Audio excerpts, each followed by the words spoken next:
In the heart of every Filipino beats a passion for culture, history, and the promise of brighter tomorrow.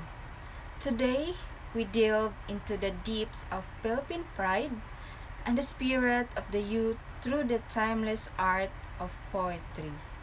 Magandang araw po sa iyo, Sir Brian Milloria. Ako pala si Emily Latorza ng BSHM 1B. Ngayon, tayo ay maglalakbay sa mga salita ng tula na naglalarawan ng kagitingan ng ating mga bayani at ang mahalagang papel ng kabataan sa pag-unlad ng ating bayan. Kasama natin ngayon ang tula na may pamagat na ang tinig ng pag-asa at pagbabago. Mga bagong kabataan, sino ba ako? Sino ba tayo? Kabataan ba kayo? Nakadapat, nakahandusay, hindi gumagalaw at bumabangon. Walang ginagawa, walang pakialam, walang balak na tumayo at sumulong. Walang mata, walang tenga, walang tinig na lumalabas sa bibig. Mga bagong kabataan, ang tinig ng pag-asa at pagbabago.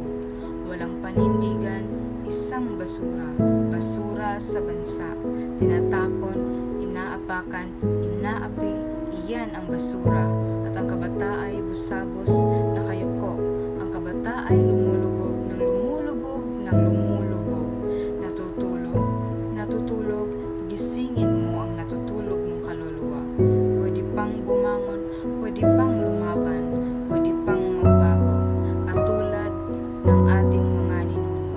Silang naniniwala sa ating kakayahan. Silang nagsabi na tayo ang pag-asa, pag-asa ng bansang Pilipinas. Bilang kabataang Pilipino, ako'y nagmamalaki, tagapagmana ng kasaysayan. May pangarap na walang hanggan, may sigla sa puso at pupoy. Sa mga mata, tumatahak patungo sa kahirapan, kung saan ang pag-asa'y di nauubusan. Kabataan ang tinig ng pagbabago, mga tanglaw sa dilim, gabay ng mga bituin na laging sumisilip. Sa pagkakaisa at lakas, kami ang maglalakbay tungo sa isang Pilipinas na laging nagliliwanag sa araw. Kaya tayo'y magbangon o kabataan ng bayan, may pag-ibig sa bansa, magkakasat, magkakapit kamay. Dahil sa ating kamay ang kinabukasan ay nakasalalay, isang bayan na magkakaisa patungo sa kalangitan ng tagumpay.